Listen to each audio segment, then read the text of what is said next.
পৃথিবীতে আগমন, আমাদের যে আশা, এটা উদ্দেশ্যহীন না, লক্ষ্যহীন না।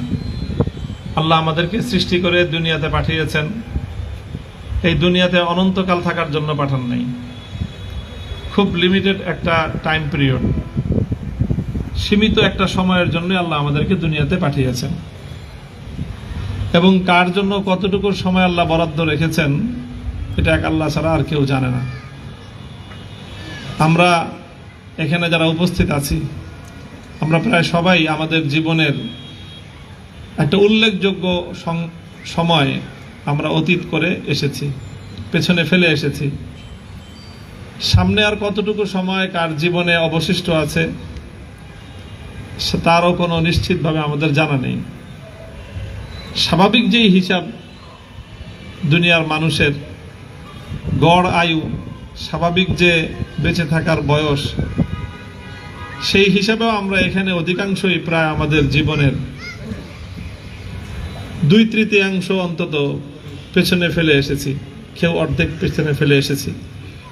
যদি স্বাভাবিকভাবে সুস্থ রেখে দুর্ঘটনা থেকে হেফাজত করে আল্লাহ পাক রব্বুল আলামিন যদি আমাদেরকে হায়াত দান করেন, তবু আর কতদিন আমরা বাঁচব?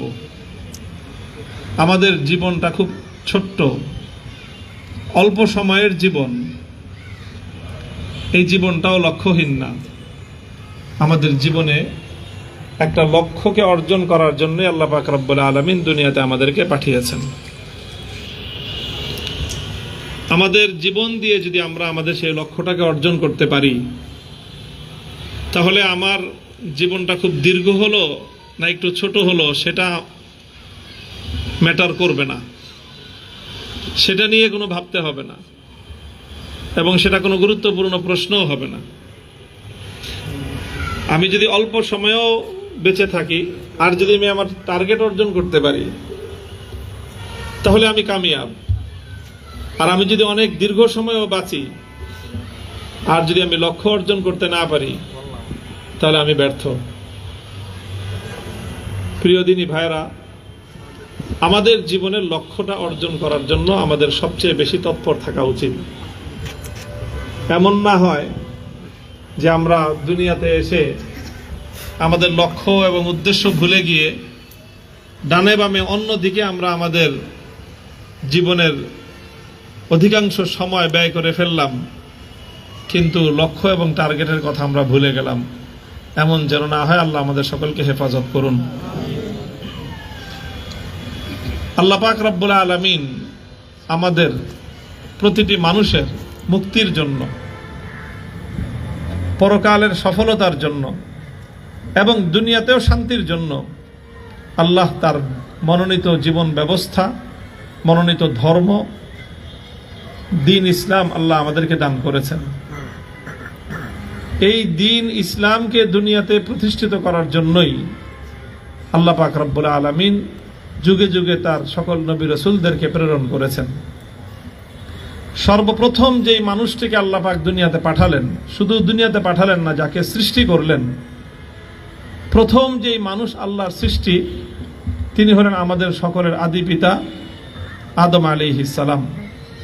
আল্লাহ যখন তাকে সৃষ্টি করেন নাই, বরং সৃষ্টি করবেন বলে আল্লাহ মনস্থ করেছেন, সিদ্ধান্ত নিয়েছেন, তখনই আল্লাহ ফেরেশতাদের সামনে আল্লাহ তার এই সিদ্ধান্তের কথা আল্লাহ ঘোষণা করলেন।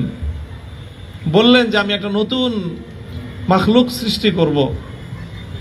সেই নতুন মাখলুকটাকে যে আল্লাহ সৃষ্টি করবেন, আল্লাহ তার একটা পরিচয় দিলেন। আল্লাহ তার একটা পরিচয় দিলেন যে আমি একটা নতুন মাখলুক সৃষ্টি করব। দেখেন, আমাদের দুনিয়াতে আমরা এখন দেখি যে এক একটা কোম্পানি আছে যারা বিভিন্ন প্রোডাক্ট তৈরি করে, বিভিন্ন প্রোডাক্ট তারা তৈরি করে। তো যে কোনো কোম্পানি যখন ভালো কোনো খুব গুরুত্বপূর্ণ কোনো প্রোডাক্ট তারা তৈরি করে বাজারজাত করবে, তখন তার আগে তারা তাদের সেই প্রোডাক্টের ব্যাপারে মানুষের কাছে, ক্রেতাদের কাছে, কাস্টমারদের কাছে তার একটা পরিচিতি তুলে ধরে যে আমার এই প্রোডাক্টের নাম এই, আমার এই প্রোডাক্টের গুণাগুণ এই, এর বৈশিষ্ট্য এই, এগুলো দিয়ে মানুষের কাছে এটা অ্যাডভার্টাইজমেন্ট করা হয়। তো আল্লাহ পাক রব্বুল আলামিনের যে কুদরতি কারখানা, যেখান থেকে সমস্ত মাখলুক সৃষ্টি হয়েছে, সেই সকল মাখলুকের মধ্যে সর্বশ্রেষ্ঠ মাখলুক হলো মানুষ। এই জন্য মানুষকে বলা হয় আশরাফুল মাখলুকাত। আল্লাহ যখন তার এই কারখানার সবচেয়ে দামি মূল্যবান এই প্রোডাক্ট, এই মানুষকে যখন আল্লাহ পাক সৃষ্টি করে অস্তিত্বে আনবেন, তো আল্লাহ পাক রব্বুল আলামিন এর আগে একটা ঘোষণা দিলেন যে আমি একটা নতুন সৃষ্টি আমি অস্তিত্বে আনতেছি, এবং সেই নতুন সৃষ্টির একটা পরিচয় আল্লাহ দিলেন। সেই পরিচয়টা এটা দেন নাই যে আমি একটা মানুষ সৃষ্টি করব, এটা আল্লাহ এটা বলেন নাই। আমি আদমকে সৃষ্টি করব, এই নামও আল্লাহ বলেন নাই। আল্লাহ কি বললেন? কোরআনে কারিমে তার উল্লেখ আছে, ওয়াইয ক্বালা রাব্বুকা লিল মালাইকাতি ইন্নী জাইলুন ফিল আরদি খলিফা। এটা আদম আলাইহিস সালামের সৃষ্টির আগের কথা। আল্লাহ বললেন ইন্নী জাইলুন ফিল আরদি খলিফা, আমি পৃথিবীতে আমার খলিফা সৃষ্টি করব। আমি পৃথিবীতে আমার খলিফা সৃষ্টি করব, এটা আল্লাহ বললেন। খলিফা কাকে বলা হয়? যে খেলাফতের দায়িত্ব পালন করে তাকেই বলা হয় খলিফা। তাহলে মানুষ হওয়ার আগে, মানুষ হওয়ার আগেই মানুষের পরিচয় হলো মানুষ হলো আল্লাহর খলিফা, এবং মানুষের দায়িত্ব হলো খেলাফতের জিম্মাদারি পালন করা। দুর্ভাগ্যজনকভাবে আমরা আমাদের সেই প্রথম পরিচয়, এটা অন্য কেউ বলেন নাই। খেলাফতের পরিচয়টা আরেকজন এসে লাগায় দিছে, একটা স্টিকার লাগায় দিল, ব্যাপারটা এরকম না। খেলাফতের এই পরিচয় তো সর্বপ্রথম সেই মহান সত্তা দিয়েছেন যিনি মানুষকে সৃষ্টি করেছেন। তিনি মানুষকে মানুষ বলে পরিচয় করিয়ে দেওয়ার আগে আদমকে আলাইহিস সালাম আদম হিসেবে পরিচয় করিয়ে দেওয়ার আগেই আল্লাহ প্রথম যেই পরিচয় দিয়েছেন সেটা হলো খেলাফতের পরিচয়, যে মানুষ হবে দুনিয়াতে আল্লাহর খলিফা। প্রিয় দিনী ভাইয়েরা, আমি এখন আর খুব দীর্ঘ আলাপ করব না।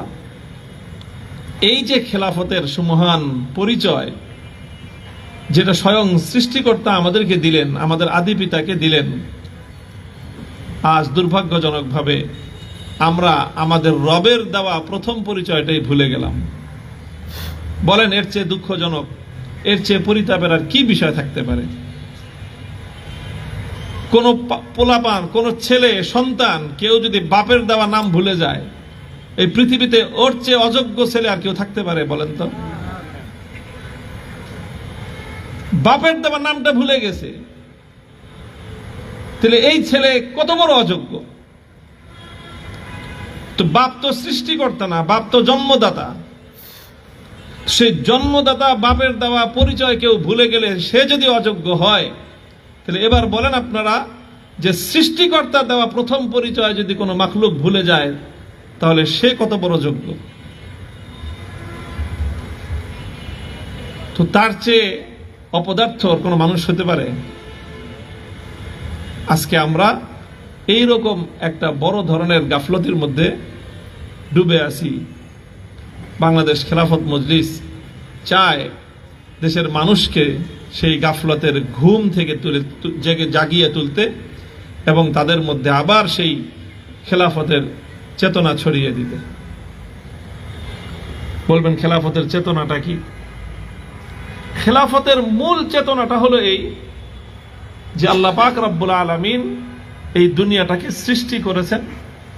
এই দুনিয়ার মধ্যে অসংখ্য মাখলুক আল্লাহ সৃষ্টি করেছেন, এবং বিশাল এক আয়োজন। এই পৃথিবীর যেই খালি সিলিংটা, সেটা যদি তাকায় দেখেন, সিলিং যেটা খালি আসমান, এটা তো সিলিংটা। ফ্লোর তো জমিন। এই জমিনের ভিতরে তো কি আছে এটা তো আমরা দেখতে পাই না। এই সিলিং এর উপরে কি আছে সেটাও আমরা দেখতে পাই না। আর এই সিলিংটা শুধু আমরা তলাটা দেখি। এই সিলিংটা যে কত মোটা এটা দ্রুতগামী ঘোড়া দিয়ে দৌড়ে গেলে 500 বছর লাগবে শুধু সিলিংটার এই মাথা থেকে ওই মাথা পর্যন্ত যেতে। আসমান হলো সেই 500 বছরের দূরত্ব, এক একটা আসমানের পুরুত্ব এবং মোটা। এত এত কিছু আল্লাহ সৃষ্টি করলেন। এই আসমানের মধ্যে কত গ্রহ, নক্ষত্র, তারকারাজি, আর এই জমিনের ভিতরে আরো কত কিছু আছে। আর এই জমিনের সমুদ্রের মধ্যে অসংখ্য অগণিত মাখলুকাত, বন জঙ্গলে আল্লাহ পাকের অসংখ্য অগণিত মাখলুকাত। মানুষ তো শুধু হিসাব ছাড়াই বলে 18,000 মাখলুকাত। এটা কোনো হিসাব করে নাই, পরিসংখ্যান ছাড়াই। আল্লাহ পাকের আসলে সৃষ্টির জগৎ এর চেয়ে আরো অনেক বেশি। এই বিশাল সৃষ্টি জগৎ যে আল্লাহ সৃষ্টি করলেন, এর পরিচালনার জন্য একটা সিস্টেম আর নিয়ম আছে না নাই? বলেন। সিস্টেম আছে, নিয়ম আছে। এই নিয়মটাকে আল্লাহ পাক 2 ভাগে ভাগ করছেন। কয় ভাগে? কিছু নিয়ম আল্লাহ নিজের হাতে রাখছেন, যেটা আমি অ্যাপ্লাই করব, এটা অন্য কারো হাতে আল্লাহ দেন নাই। সূর্য ঘুরতে থাকে এবং সূর্য উদিত হতে থাকে, অস্ত যাইতে থাকে। এই যে সূর্যের যে রুলিং সিস্টেমটা, এটা কে চালান? আল্লাহ চালান। চন্দ্র মাসের শুরুতে একরকম থাকে, শেষে আরেক রকম থাকে, একটা চক্রের মধ্যে ঘুরতেছে। কার দেওয়া সিস্টেম? এই যে প্রতিদিন নির্দিষ্ট একটা সময়ে সমুদ্রের মধ্যে একটা ঢেউ উঠে, যেই সমুদ্রের ঢেউয়ের ধাক্কায় সারা পৃথিবী জুড়ে সমস্ত নদী নালায় জোয়ার তৈরি হয়। আবার এক সময় ঢেউটা থেমে যায়, পৃথিবীর সমস্ত নদী নালায় ভাটা তৈরি হয়। কার সিস্টেম? বাতাসগুলো প্রবাহিত হয়। নরমাল সময়ে দক্ষিণ দিক দিয়ে বাতাস প্রবাহিত হয়, ঝড়ো হাওয়া পশ্চিম দিক দিয়ে প্রবাহিত হয়। কার সিস্টেম? এইভাবে এই বাতাসের মধ্যে অক্সিজেন আছে, এই অক্সিজেনের মাধ্যমে মাখলুকাত দুনিয়াতে জীবন যাপন করে। এগুলো হলো আল্লাহ পাক রব্বুল আলামিনের কিছু সিস্টেম, কিছু নিজাম। কুল আরাআইতুম ইন জাআলাল্লাহু আলাইকুমুল লাইলা সারমাদান ইলা ইয়াউমিল কিয়ামাতি মান ইলাহুন গায়রুল্লাহি ইয়াতিকুম বিদিয়াইন আফালা তাসমাউন। আল্লাহ বলেন, এই যে রাত যে শুরু হলো, অন্ধকার কি সুন্দর। এই রাতের অন্ধকারটা কত স্নিগ্ধ, কত মধুর, কত প্রশান্তিদায়ক।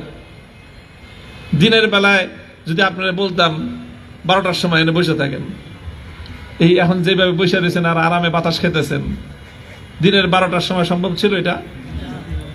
রাতের এই যে স্নিগ্ধ একটা আলো আধারী পরিবেশ রাতের ঘুমের জন্য কতটা অনুকূল। এই যে রাতের যে অন্ধকার দিয়ে একটা চাদর দিয়ে ঢেকে দিয়ে আমাদের জন্য শান্তির ঘুমের ব্যবস্থা করে দিলেন কে? আল্লাহ বলতেছেন, আমি যদি এই রাতের অন্ধকারটাকে কনস্ট্যান্ট করে দিতাম, যে বাস এই অন্ধকার আসো থাকো। আল্লাহ প্রশ্ন করতেছেন, দুনিয়াতে কোন বাপের বেটা ছিল যে সকালবেলায় পূর্ব দিগন্ত থেকে আলোকময় সূর্য বের করে আনবে?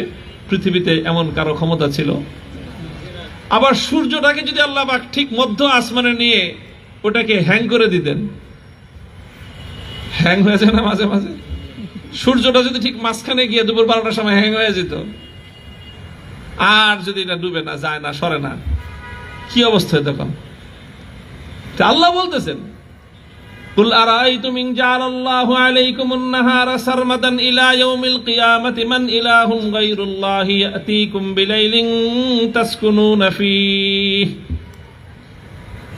কার ক্ষমতা আছে, কার ক্ষমতা ছিল আমি আল্লাহ রাব্বুল আলামিন যদি আকাশের মধ্য গগনে আমার সূর্যকে যদি আমি স্থির করে দিতাম, আমার সেই সূর্যকে আকাশ থেকে সরিয়ে দিয়ে শান্তির ঘুম ঘুমানোর জন্য রাতের অন্ধকারের চাদর দিয়ে ঢেকে পৃথিবীতে একটা সুখময় সুন্দর পরিবেশ সৃষ্টি করবে, পৃথিবীতে এমন কোন খোদা আছে? আছে? আলহামদুলিল্লাহ। এইরকম একটা মহাবিশ্বের পরিচালনার একটা সিস্টেম আল্লাহ পাক রব্বুল আলামিন নিজের হাতে রেখে দিয়েছেন। কোনো মানুষের হাতে দেন নাই, কোনো সরকারের হাতে দেন নাই, কোনো ক্ষমতাবানের হাতে দেন নাই। সরকারের হাতে দিলে, এই সরকার যদি বলা যায় 3 দিন পর্যন্ত সরকার নাই, তাহলে কি অবস্থায় তখন সূর্যটা মাঝখানে গিয়া বেরিয়েছে, এখন তো কেউ কিছু কয় না, জামু কই।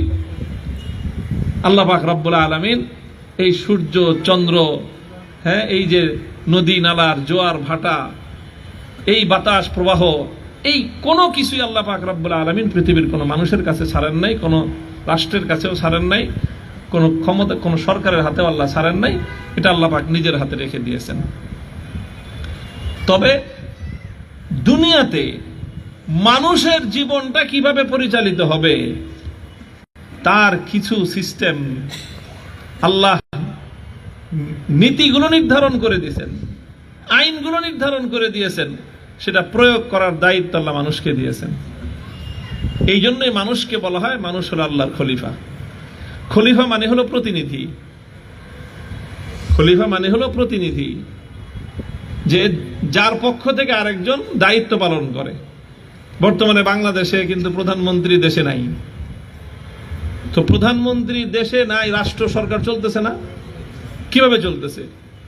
প্রধানমন্ত্রী তার অবর্তমানে প্রতিদিন রাষ্ট্রের নিয়মতান্ত্রিক কার্যক্রমগুলো কে অর্ডার করবে, কিভাবে যাবে, দায়িত্ব দিয়ে গেছেন, সেইভাবে চলতেছে। তো ঠিক এরকম আল্লাহ পাক রব্বুল আলামিন কিছু নিজাম এবং কিছু সিস্টেম নিজের হাতে রেখেছেন, যেগুলো আল্লাহ নিজে সরাসরি পরিচালনা করেন। আর কিছু সিস্টেম, কিছু ব্যবস্থাপনা আল্লাহ পাক রব্বুল আলামিন, আইন আল্লাহ নিজে তৈরি করেছেন, বিধান আল্লাহ নিজে তৈরি করেছেন। আর সেই বিধানগুলো বাস্তবায়ন করার, সেই নিয়মগুলো বাস্তবায়ন করার দায়িত্ব আল্লাহ পাক মানুষকে দিয়েছেন। এই জন্যই মানুষকে বলা হয় মানুষ হলো আল্লাহর খলিফা। ওই যে আল্লাহ পাক রব্বুল আলামিন আমাদের আদি পিতা সৃষ্টি করার আগে যে আল্লাহ বলেছিলেন, ইন্নী জাইলুন ফিল আরদি খলিফা, পৃথিবীতে আমি আমার খলিফা, খলিফা মানে হলো প্রতিনিধি সৃষ্টি করব। এই হলো সেই প্রতিনিধির কাজ, যে আল্লাহর জমিনে আল্লাহর আইনগুলো, আল্লাহর সিস্টেমগুলো, আল্লাহর দেওয়া বিধানগুলো আল্লাহর মাখলুকের উপর প্রয়োগ করবে। যারা এই প্রয়োগটা করবে তাদেরকেই বলা হয় খলিফা। এটাই হলো খেলাফত। এই খেলাফতের মর্যাদা আল্লাহ ফেরেশতাদেরকে দেন নাই, জিনদেরকে আল্লাহ দেন নাই, কোন মাখলুককে আল্লাহ দেন নাই। এই মর্যাদাটা আল্লাহ পাক কেবলমাত্র মানুষকে দিয়েছেন। কিন্তু দুর্ভাগ্য যে মানুষ আল্লাহর দেওয়া সেই বিধানগুলো, সেই আইনগুলো, সেই নিয়মগুলো, সেই সিস্টেমগুলো মানুষ সমাজে, আল্লাহর জমিনে যথাযথভাবে প্রয়োগ করে না। আর এই প্রয়োগ না করার কারণেই পৃথিবীতে অধিকাংশ বিশৃঙ্খলা এবং নানা ধরনের অনিয়ম, মানুষের জীবনের যত ধরনের বিপর্যয়, দুনিয়া এবং আখিরাতের যত ধরনের ব্যর্থতা, তার বড় কারণ হলো যে মানুষ যাকে আল্লাহ পাক রব্বুল আলামিন এই পৃথিবীটাকে আল্লাহর দেওয়া সিস্টেম অনুযায়ী পরিচালনা করতে বাধ্য করেছিলেন, নিয়ম দিয়েছিলেন, আল্লাহ অর্ডার করেছিলেন। আমরা এই কথা বলেন না, এখানে মানুষের দৃষ্টি হয়ে যায়। আল্লাহ পাক রব্বুল আলামিনের দেওয়া যেই সিস্টেম, আল্লাহর দেওয়া যেই বিধান, যেটা বাস্তবায়ন করার দায়িত্ব ছিল মানুষের, সেই মানুষ সেটা পালন মানে পরিচালনা করতে, বাস্তবায়ন করতে ব্যর্থতার কারণেই পৃথিবীতে অনেক রকমের বিশৃঙ্খলা, নানা ধরনের মানুষের নিরাপত্তাহীনতা, জানমালের নিরাপত্তাহীনতা, মানুষের জীবনে অশান্তি, মানুষের ইহকালীন জীবনে অশান্তি, এবং এটার প্রতিক্রিয়া যায় পড়বে পরকালীন জীবনেও নানা ধরনের বিশৃঙ্খলা সৃষ্টি হয়। কেন? যে আল্লাহ পাক রব্বুল আলামিন যাদেরকে দায়িত্ব দিয়েছিলেন যে তোমরা আমার জমিনে আমার বিধান বাস্তবায়ন করো, তারা আল্লাহর জমিনে আল্লাহর বিধান বাস্তবায়ন করার দায়িত্ব পালন থেকে হাত গুটায় রাখছে, তারা দায়িত্ব পালন করতেছে না। এই জন্য এই সব বিশৃঙ্খলা এবং এই সকল বিপর্যয়। বলবেন এর জন্য দায়ী কে? দেখেন, ট্রাফিক পুলিশ তো ছিলেন না আমাদের নগর জীবনে, শহরের জীবনে ট্রাফিক পুলিশ তো খুব জরুরি জিনিস। ট্রাফিক পুলিশ না থাকলে রাস্তাঘাটে কি অবস্থা। এখন মনে করেন খুব ব্যস্ততম রাস্তা, খুব ব্যস্ততম সড়ক ঢাকার, এখন সেই সড়কে ট্রাফিক পুলিশ মোতায়েন আছে একটা মোড়ে, 3-4 জন ট্রাফিক পুলিশ। তারা হঠাৎ চিন্তা করলো যে কিছুক্ষণ যায় আমরা একটু ঘুমাই গিয়া, দায়িত্ব বাদ দিয়ে তারা গিয়ে পুলিশ বক্সের মধ্যে গিয়ে ট্রাফিক পুলিশ 3 জন দিছে ঘুম নাক ডেকে। 1 ঘন্টা 2 ঘন্টা 3 ঘন্টা দেদা আসছে ঘুম দিছে। এখন বলেন ঢাকার শহরে বিকাল 3টার সময় অথবা সকাল 9টার সময় যদি বিজয় সরণির এই মোড়ে ট্রাফিক পুলিশ না থাকে কি অবস্থা হবে? গাড়ি ঘোড়া কোনোটাই সংসদ ভবনের এদিক থেকে গিয়া রাস্তার মাঝখানে সিগন্যাল নাই, ওই পাশ থেকে শেওড়াপাড়ার ওদিক থেকে যেগুলো আসছে ওগুলো মাঝখান দিয়ে আইসা ঢুকে গেছে, এদিক দিয়ে ফার্ম গেট থেকে গাড়ি গেছে, ওদিক দিয়ে আবার আপনার 7 রাস্তার মোড় থেকে যে গাড়িগুলো আসছে আইসা একটা ক্যাচাল মেচাল লেগা পুরা রাস্তা একদম পুরা ব্লক হয়ে রয়েছে। এখান দিয়ে গাড়ির জাম সারাইতে সারাইতে একেবারে মোহাম্মদপুর থানা রোড পার হয়ে একেবারে সলিমুল্লাহ রোড পর্যন্ত এসে পড়ছে।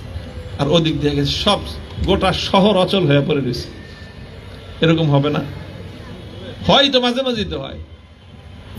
এখন সব এরকম ভাবে একেবারে ফুল রাস্তাটাই এমন ভাবে প্যাক হয়ে রয়েছে, জাম ছুটে বকিয়ে কোনখান দিয়ে যে দেখে দৃষ্টির শেষ সীমা পর্যন্ত খালি গাড়ির জাম আর জাম, জাম আর জাম। পুরা শহরটাই অকেজো হয়ে পড়ে আছে।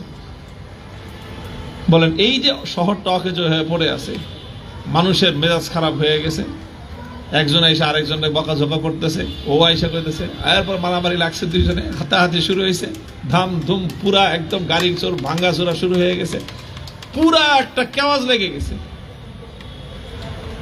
আচ্ছা বলেন তো এই কেওয়াজ লাগলো, এরপরে তো এটা নিয়ে একটা বিরাট ঘটনা ঘটে গেল।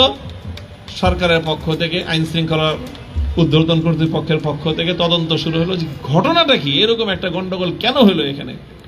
বলেন আপনারা এই গন্ডগোলের জন্য হাজার হাজার মানুষের এখানে কষ্ট হলো, হাজার হাজার গাড়িগুলো ঘন্টার পর ঘন্টা আটকে থাকলো, এরপর একটা মারামারি লাগলো, এই মারামারিতে কারো নাকশা ফাটলো, কারো গাড়ি ভাঙলো, কেউ একেবারে হাত মুখ ভেঙে একদম বিরাট একটা কাহিনী হয়ে গেল। এই সব কিছুর জন্য দায়ী কে? বাস 3-4 জন ট্রাফিক পুলিশ, তারা তাদের যথাযথ সময়ে দায়িত্ব পালন না করার কারণে এই জনজীবনে বিশাল বিশৃঙ্খলা সৃষ্টি হয়ে গেল। এই জায়গাটা যেরকম আমরা সহজে বুঝি, আজ পৃথিবীতে আমরা খেলাফতের দায়িত্ব পালন না করার কারণে এই বিশ্ববাসীর জীবনে কি বিপর্যয় সৃষ্টি হয়েছে সেটা তো আমাদের কথা নয়, স্বয়ং আল্লাহর কোরআন বলেছে যাহারাল ফাসাদু ফিল বাররি ওয়াল বাহরি বিমা কাসাবাত আইদিন নাস। গোটা এই পৃথিবী জুড়ে যত বিশৃঙ্খলা, যত বিপর্যয়, এর মূল কারণ হলো মানুষ তার দায়িত্ব পালন করে না। মানুষ তার দায়িত্ব পালন করে না। প্রিয় দিনী ভাইয়েরা, অনেক কথা আমাদের বুক জুড়ে কথা, অনেক কিছু আবেগ আছে আপনাদের কাছে বলার। ইনশাআল্লাহ আজকে থেকে আমাদের যাত্রা শুরু।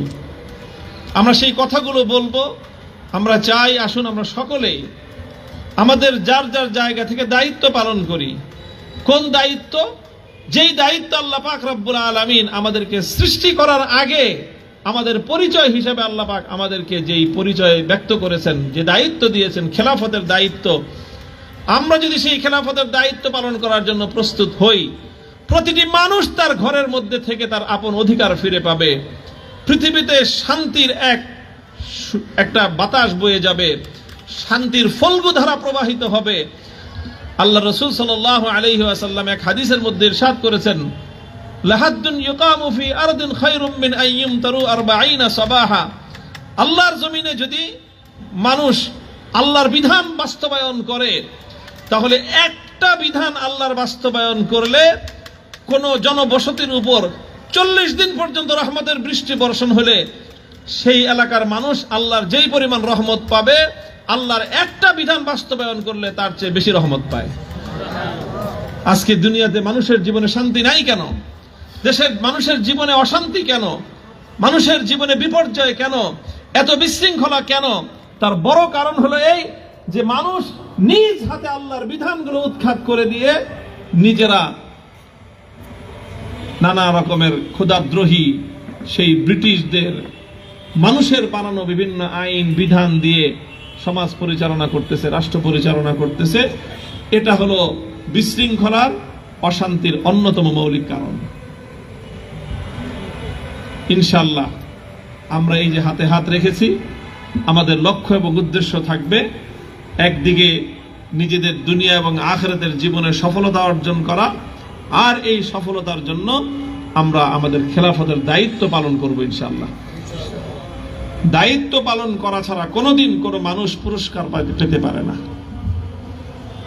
বলেন, আপনি যদি একটা মানুষকে দায়িত্ব দেন, সে দায়িত্ব পালন করে না, ডিউটি করে না, আপনি তার বেতন বোনাস দিবেন? দিবেন না। আল্লাহ আমাদের জন্য বেতন বোনাস রেখেছেন, জান্নাত আখিরাত সবকিছু আল্লাহ রেখেছেন। এটাকে দায়িত্ব পালন না করার বিনিময়ে না দায়িত্ব পালন করার বিনিময়ে? শপথ দিয়ে ইনশাআল্লাহ দায়িত্ব পালন করব ইনশাআল্লাহ। আমরা যদি দায়িত্ব পালন করার জন্য প্রস্তুত হই, শুধু আমাদের জীবন নয়, এই দুনিয়ার রং বদলে যাবে ইনশাআল্লাহ। দুনিয়ার রং বদলে যাবে, দুনিয়ার মানুষের জীবনে শান্তি আসবে। এর বিনিময়ে আমরা আল্লাহ পাক রব্বুল আলামিনের কাছ থেকে সফলতা লাভ করব, বিনিময় লাভ করব, পুরস্কার লাভ করব ইনশাআল্লাহ। আমি আজকে আর কথা দীর্ঘায়িত করতেছি না, আমি এখানে কথা শেষ করব ইনশাআল্লাহ। আমাদের এইভাবে অব্যাহতভাবে একটার পর একটা কর্মসূচি কার্যক্রম পরিচালিত হবে। কিভাবে আমরা এক একজন আল্লাহর খলিফা হিসাবে আল্লাহর পক্ষ থেকে প্রদত্ত দায়িত্বের ক্ষেত্রে আমরা যথাযথভাবে পারফর্ম কিভাবে করতে পারবো, কিভাবে আমি আমার দায়িত্বটুকু পালন করতে পারবো, সেই জন্য আপনাকে একজন আল্লাহর খলিফা হিসেবে গড়ে তুলবার আমাদের কাছে পূর্ণাঙ্গ কর্মসূচি আছে। ধাপে ধাপে ইনশাআল্লাহ আপনারা আমাদের সাথে যুক্ত হয়েছেন। আমরা পর্যায়ক্রমে আপনাদেরকে নিয়ে নানামুখী কর্মসূচি বাস্তবায়ন করব, কার্যক্রম পরিচালনা করব। এর মাধ্যমে ইনশাআল্লাহ আল্লাহ আমাদেরকে খেলাফতের যেই দায়িত্ব দিয়ে, যেই পরিচয় দিয়ে সৃষ্টি করেছেন, আমরা সেই দায়িত্ব এবং সেই পরিচয়টা ধারণ করতে পারবো এবং সেই দায়িত্ব পালন করতে পারবো। তবে সেজন্য আমাদেরকে একটু আন্তরিক হতে হবে। শুধু আজকে আসলেন, এরপরে আবার কোনো খবর নাই, এইভাবে দায়িত্বের ক্ষেত্রে আমরা সফল হতে পারবো না। ইনশাআল্লাহ আপনারা সবাই কন্টিনিউ করবেন তো? আল্লাহ আপনাদের সকলকে উত্তম বিনিময় দান করুন। দেখেন, আমি আজকে এখানে আসি, আমাদের ভাইয়েরা বিভিন্ন জায়গায় বিভিন্ন কর্মসূচিতে ব্যস্ত আছে। আজকে আমাদের পক্ষ থেকে, আমাদের কেন্দ্রীয় কমিটির পক্ষ থেকে বাংলাদেশ খেলাফত মজলিসের প্রায় অর্ধশত লোকের বিরাট একটা কাফেলা যাচ্ছে আমাদের নারায়ণগঞ্জে। সেখানে তারা তরবিয়তি সফর 3 দিনের জন্য তারা চলে গেছে।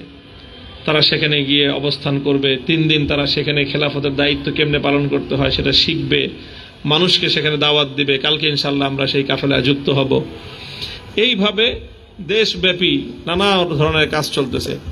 আবার শনিবার দিন আমাদের রাজপথে অন্যায় এবং অবিচারের বিরুদ্ধে আন্দোলন আছে, সংগ্রাম আছে। একদিকে আমরা নিজেদেরকে আল্লাহর খলিফা হিসেবে গঠন করার আত্মগঠনমূলক কর্মসূচি, আরেকদিকে আবার অন্যায়ের বিরুদ্ধে মাঠে ময়দানে প্রতিবাদী কর্মসূচি, একই সাথে 2 দিকে আমাদের কার্যক্রম পরিচালিত হয় ইনশাআল্লাহ। আজ আমরা আপনাদেরকে স্বাগত জানানোর জন্য এই আয়োজন করেছি। ইনশাআল্লাহ আপনাদেরকে নিয়ে আমাদের এরকম গঠনমূলক কাজ থাকবে। আবার আউটডোরে প্রতিবাদী কর্মসূচি, মিছিল, মিটিং, সমাবেশ, যার মাধ্যমে আমরা নানা অন্যায় এবং অবিচারের বিরুদ্ধে প্রতিবাদী কার্যক্রম পরিচালনা করব ইনশাআল্লাহ। আপনারা জানেন যে আমাদের এই যে মোহাম্মদপুর, আদাবর, এই অঞ্চলটা নানাভাবে বঞ্চিত। এই এলাকা আজকে মিডিয়াতে সারা দেশবাসীর কাছে এই এলাকার যেই সন্ত্রাস কবলিত যে এলাকা হিসাবে এর পরিচিতি ছিল, নির্বাচনের পরে দেখা যায় যে সেই বদনাম আরো বেড়ে গেছে। আমাদের স্বপ্ন ছিল, আশাবাদ ছিল, অঙ্গীকার ছিল, প্রত্যয় ছিল যে আমরা এই এলাকাটাকে সন্ত্রাস মুক্ত করব। সন্ত্রাসী এবং বিশেষ করে কিশোর গ্যাং নামে মোহাম্মদপুরের যে একটা অভিশাপ মোহাম্মদপুরকে গ্রাস করে রেখেছে, এবং এটা হলো 90% মিসম্যানেজমেন্ট। 90% হলো যে সমাজপতিরা, সমাজের নেতৃত্ব এই কিশোরদেরকে অপরাধে জড়ায় এবং তাদেরকে ব্যবহার করে অন্যায় কাজে। ইনশাআল্লাহ আমাদের 2 দিকে আয়োজন। একদিকে আমরা এলাকাবাসীকে নিয়ে এই প্রতিরোধ গড়ে তুলব, পাশাপাশি যে সকল ছোট ছোট কিশোররা অন্ধকার পথের দিকে ধাবিত হয়ে গেছে, তাদেরকে আলোর পথে ফিরিয়ে আনার জন্য তাদের মাথায় হাত বুলিয়ে, তাদের পিঠে হাত বুলিয়ে, আন্তরিকভাবে তাদেরকে বুকে জড়িয়ে নিয়ে তাদেরকে আলোর পথে দেখানোর জন্য ইনশাল্লাহ আমাদের কর্মসূচি আমরা পরিচালনা করতেছি। এই আগামী 10 তারিখ জুলাই মাসের হোসেন মার্কেটের সামনে জুমার দিন, বাদ জুমা, ইনশাল্লাহ সন্ত্রাস এবং মাদকের বিরুদ্ধে আমাদের পক্ষ থেকে বড় একটা প্রতিবাদী জনসমাবেশ হবে ইনশাল্লাহ। দাওয়াত পৌঁছে দিবেন। আমরা সাধারণ জনগণকে নিয়ে গণপ্রতিরোধ গড়ে তুলব ইনশাল্লাহ। সেই পদক্ষেপ আমরা নেব ইনশাল্লাহ। একই সাথে যারা অভিভাবকত্বের অভাবে এবং কিছু দুষ্কৃতিকারীর উস্কানিতে এবং তাদের ভুল মিসগাইডের কারণে ভুল পথে পরিচালিত করার কারণে যে সকল কিশোররা, যে সকল তরুণরা অন্ধকার পথের দিকে ধাবিত হচ্ছে, আপনারা যদি কেউ থেকে থাকেন, আপনাদের পরিচিত কেউ যদি থেকে থাকে, কারো সন্তান যদি এরকম হয় যে বখাটে হয়ে যাচ্ছে, বিপদগামী হয়ে যাচ্ছে, ইনশাল্লাহ আমরা তাদেরকে সুপথে ফিরিয়ে আনার জন্য নানা রকম উদ্যোগ এবং দায়িত্ব গ্রহণ করব ইনশাল্লাহ। সেটারও আমাদের কর্মসূচি আছে। এই সকল বাচ্চাদেরকে নিয়ে, তরুণদেরকে নিয়ে, কিশোরদেরকে নিয়ে কবে যেন প্রোগ্রামটা, কিশোরদের আরেকটা প্রোগ্রাম আছে। তো ইনশাল্লাহ এই আগামী সপ্তাহেই এই সকল কিশোরদেরকে নিয়েও আমরা আলাদা প্রোগ্রাম করব, তাদেরকে আলোর পথে ফিরিয়ে আনার জন্য সব ধরনের কাউন্সেলিং থেকে নিয়ে শুরু করে পুনর্বাসন পর্যন্ত ইনশাল্লাহ। তো এটার ক্ষেত্রেও আমি আপনাদের সহযোগিতা চাই। আপনারা নিজেরা এবং আপনাদের বন্ধু বান্ধব, আপনাদের পরিচিত এলাকাবাসী, কারো সন্তান, কারো ছোট ভাই, কারো বন্ধু বান্ধব, জানাশোনা কেউ যদি এরকম হয় যে তারা বিপদগামী হয়ে যাচ্ছে, আপনারা মেহেরবানি করে আমাদের সাথে একটু যোগাযোগ করবেন, তাদেরকে আমাদের সাথে একটু লিঙ্ক করে দেন, সংযুক্ত করে দেন। ইনশাল্লাহ আমরা চেষ্টা করব, প্রশাসনের সাথেও যোগাযোগ করব এবং সবকিছুর মাধ্যমে আমার একটা এলাকার একটা কিশোর যেন নষ্ট না হয়ে যায়, সে যেন সন্ত্রাসী করে তার জীবন ধারণ না করে, সে যেন উত্তম কর্মের মাধ্যমে জীবিকা অর্জন করতে পারে, সে যেন দেশের বোঝা না হয়, সে যেন এলাকার ত্রাসে পরিণত না হয়, সে যেন মানুষের জীবনের নিরাপত্তা বিঘ্নিতকারী না হয়, বরং সেই কিশোর এবং সেই তরুণের হাত যেন দেশের উন্নয়নের হাতিয়ার হয়, তাদের হাত যেন এলাকার সাধারণ মানুষের, মা বোনদের, মুরব্বীদের, তাদের নিরাপত্তা এবং সেবায় যেন নিয়োজিত হয়। আমরা সেই সন্ত্রাসীদের কালো হাতগুলোকে এবং কিশোর গ্যাংদের অন্ধকার পথকে ইনশাল্লাহ আলোকিত করার চেষ্টা করব। তো এই সব রকমের পদক্ষেপ আছে, আমরা সকলে মিলে করব। বলবেন যে এত কিছু করবেন কেমনে? এত কিছু আমরা সকলে মিলে করব। আর সাহায্য করবেন কে? আল্লাহ রাব্বুল আলামিন। ইনশাআল্লাহ আমাদের দৃঢ় বিশ্বাস, আমার আত্মবিশ্বাস আছে, আল্লাহর রহমতের উপর পরিপূর্ণ ভরসা আছে যে ইনশাআল্লাহ আমরা সফল কাম হব এবং আমাদের মোহাম্মদপুরকে, আমাদের আদাবরকে, বৃহত্তর এই অঞ্চলকে আজ যেই অন্ধকারে নিমজ্জিত করা হয়েছে, পরিকল্পিতভাবে এই অন্ধকার থেকে আমরা এই এলাকাকে টেনে তুলবো ইনশাআল্লাহ। আল্লাহ রাব্বুল আলামিন আমাদেরকে কবুল করুন, তৌফিক দান করুন।